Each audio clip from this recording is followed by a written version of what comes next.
of gratitude is an act of the heart. It is faith in the form of deep trust in the abundance of the Creator. The second equally important aspect of gratitude is to give thanks with our voices, which is something we're doing today together. Trust in the heart, living without fear, the ability to see the goodness and abundance of creation gives rise to a profound feeling of gratitude that cries out to be expressed in words or songs of praise and thanksgiving. I thank you, God, for this amazing day.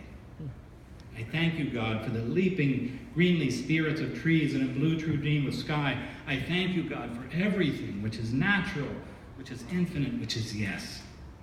Words and voice, poetry and psalms, music and song, all bring the feeling of gratitude up out of our hearts, up into our bodies and minds, and out into the world. Really makes it real. Gratitude that is expressed changes from a feeling into a force that can reorient us toward others, toward beauty, toward caring for the life of the world around us. My work is loving the world, wrote the poet Mary Oliver. Let me keep my mind on what matters, which is my work, which is mostly standing still and learning to be astonished, which is mostly rejoicing, since all the ingredients are here, which is gratitude. To be given a mind and a heart, these body clothes, and a mouth with which to give shouts of joy to the moth and the wren, to the sleepy dug-up clam, telling them all over and over how it is that we live forever. The second stage is to pray, to give thanks with our voices. Now, this might get me in trouble with you, but in today's reading from 1 Timothy, I have to point out that we are even told to give thanks for those in high office. First of all, it reads, I urge that supplications, prayers, intercessions, and thanksgivings be made for everyone, for kings and all who are in high positions, so that we may lead a quiet and peaceable life. I know it doesn't make sense, but could that mean, I think that means, and I'm struggling with it, but I'm sharing it with you so I'm not alone, praying and giving thanks for you know who. And I'm not saying anyone, I'm saying just put your least favorite political leader into the blank. Whoever that may be. That's what we're called to do. Hey, and before you get mad at me, talk to Jesus who started all this when he said, love your enemies and pray for those who persecute you, right? So please don't blame me. I'm just the messenger. Besides, people, this is the part where gratitude becomes a practice. As in a spiritual practice, as in a spiritual discipline. It's not happiness that makes us grateful, said Brother David Steiner-Ross. It's the other way around. It's the practice of gratefulness that makes us happy. It's the practice of giving thanks. So that's something you can meditate on all week.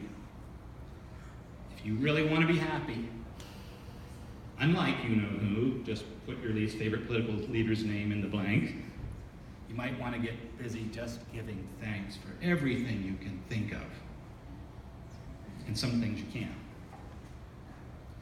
Stage 3 gratitude moves us from mostly rejoicing with our mouths to giving thanks to God with our hearts and our lives. As Jesus points out to his disciples in Matthew, when we're anxious, we live in constant fear of whether or not we have enough. Enough stuff, enough love, enough handsomeness, enough whatever it might be. Enough toys, enough wonderful experiences.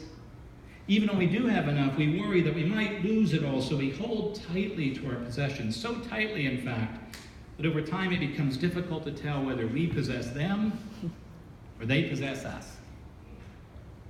Therefore, I tell you, he said, don't worry about your life, what you will eat or what you will drink, or about your body, what you will wear. Is not life more than food, and the body more than clothing? And can any of you, by worrying, add a single hour to your span of life? Brother David Steiner-Ross said the same basic thing. When you're grateful, he said, you're not fearful. When you are grateful, you act out of a sense of enough, and not out of a sense of scarcity. and you're willing to share. When you are grateful, you are not fearful, and you're willing to share what you have. This is the key to freedom and happiness. When we stop gripping our possessions and our fine opinions of ourselves so tightly, when we open our hearts to the beauty of the world, lift up our voices in gratitude, and open our hands to others, we discover that we are not now and never were alone. We are and always have been held by the vast web of life of which we are a part, and by the deep mystery of God, from whom all things come. So yes, thank you for the beautiful ketchup. And thank you, O God, for everything which is natural, which is infinite, which is yes. Now the ears of my ears awake. Now the eyes of my eyes are opened. Thank you. In response, I'd like to invite all of us to sing the song we were singing during stewardship season. We were singing "To Be Faithful." Hopefully you'll remember it. Only we're changing it to "Be Grateful." And the